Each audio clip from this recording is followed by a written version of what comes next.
Bismillahirrahmanirrahim. Assalamualaikum warahmatullahi wabarakatuh.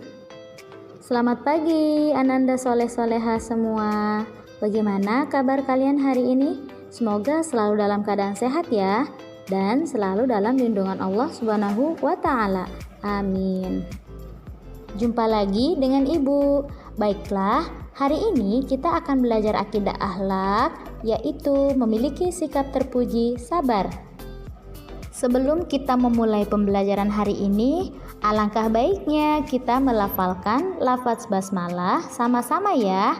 Bismillahirrahmanirrahim.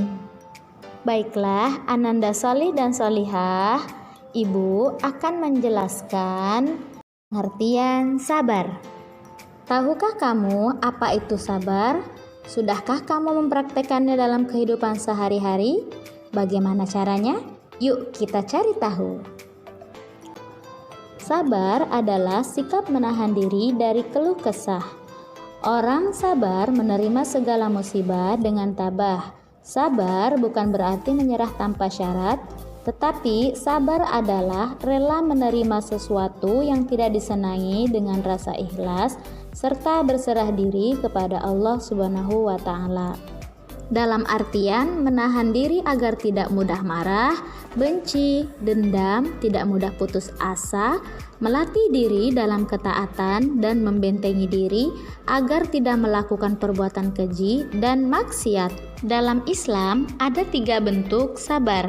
Yang pertama, sabar dalam ketaatan menjalankan perintah Allah Subhanahu wa Ta'ala dalam menunaikan ibadah. Dalam menunaikan ibadah, setan selalu menggoda dan selalu mengganggu agar perintah untuk menjalankan ibadah ditinggalkan atau dilalaikan. Akan tetapi, bagi kita orang yang sabar dapat mengatasinya atau melawannya sehingga tetap mampu mengerjakan perintah Allah dengan baik. Yang kedua, sabar dalam meninggalkan perilaku maksiat. Sabar dalam meninggalkan perilaku maksiat adalah menahan diri untuk menghindari segala perbuatan jahat dan menuruti hawa nafsu. Yang ketiga adalah sabar dalam menghadapi segala macam musibah. Suatu musibah yang menimpa diri seseorang, ia terima dengan ikhlas dan bertawakal kepada Allah setelah berikhtiar keluar dari musibah. Hidup ini adalah perjuangan. Sebuah perjuangan tidak luput dari ujian dan cobaan. Nah, sekarang pertanyaannya, bagaimana caranya agar kita dapat berperilaku sabar? Mari kita simak cara agar kita selalu sabar dalam menghadapi ujian dan cobaan. Yang pertama, menerima cobaan dari Allah Subhanahu wa Ta'ala dengan ikhlas. Allah memberi cobaan kepada hambanya tidak akan melebihi kemampuan hamba-hambanya dalam menerima cobaan tersebut. Yang kedua, selalu ingat janji Allah Subhanahu wa Ta'ala bahwa sesungguhnya bersama kesulitan itu pasti ada kemudahan. Yang ketiga, mengambil hikmah dari cobaan yang menimpa.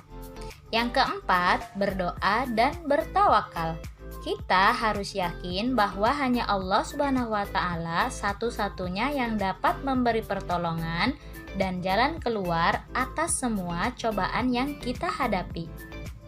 Cara yang kelima, selalu berpikir positif terhadap sesuatu yang menimpa kita. Itu dia beberapa cara agar kita selalu sabar dalam menghadapi ujian dan cobaan. Sabar bukanlah sikap yang mudah dilaksanakan. Untuk lebih mempermudah dalam memahami, mari kita simak kisah kesabaran Bilal bin Rabah sebagai berikut. Bilal bin Rabah adalah orang berkulit hitam dari Habsyah yang memeluk agama Islam saat masih menjadi budak. Bilal termasuk orang yang mengalami kejamnya perbudakan. Ia memiliki postur tubuh yang kurus dengan rambut yang tebal. Abu Bakar yang mengetahui bahwa Bilal terus-menerus disiksa oleh majikannya bermaksud ingin membebaskannya. Suatu hari Abu Bakar menemui Bilal di bawah terik sinar matahari karena sedang mendapatkan hukuman dari majikannya yang bernama Umayyah. Bilal diikat dan dijemur menghadap matahari di tengah padang pasir yang sangat panas.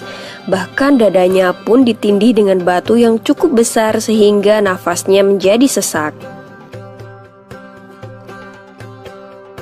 Abu Bakar segera mengajukan penawaran kepada Umayyah untuk membeli Bilal.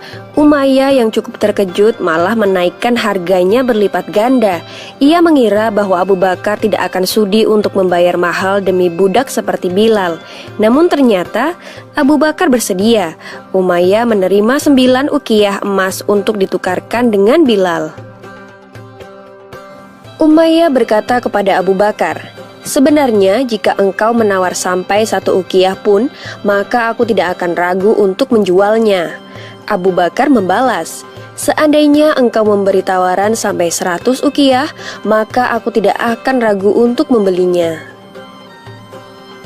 Sejak saat itu, Bilal senantiasa menemani dan menjaga Rasulullah yang hendak hijrah menuju Madinah.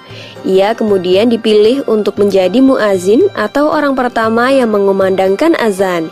Bilal dipilih karena memiliki suara yang indah dan keras, sehingga dapat menjangkau seluruh penjuru Madinah.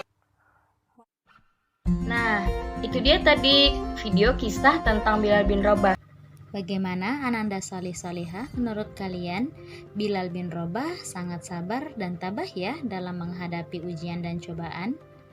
Baik, kesimpulan kisah Bilal bin Rabah ini ada beberapa poin. Yang pertama, Bilal merupakan kalangan hamba sahaya atau budak yang merasakan penganiayaan orang-orang Quraisy yang lebih berat dari siapapun. Kemudian, berbagai macam kekerasan, siksaan, dan kekejaman mendera tubuhnya yang dilakukan oleh orang-orang Quraisy karena Bilal tidak mau menyembah berhala. Selanjutnya, Bilal tetap mempertahankan akidahnya ketika disiksa oleh orang-orang Quraisy dengan berkata Ahad, Ahad, yang artinya Allah Maha Esa. Selanjutnya, akhirnya Abu Bakar membeli Bilal dari Umayyah untuk memerdekakannya. Dan yang terakhir, kisah Bilal bin Rabah merupakan suatu contoh sabar dan tabah dalam menghadapi cobaan. Mencermati kisah Bilal bin Rabah ini, kita bagaimana sih cara meneladani perilaku sabar dari Bilal bin Rabah? Di antaranya yaitu yang pertama, keteguhan hati Bilal bin Rabah dalam mempertahankan keimanannya patut kita teladani dalam kehidupan sehari-hari. Kemudian, rasa takut kita kepada Allah harus dapat mengalahkan rasa takut kita kepada selain Allah.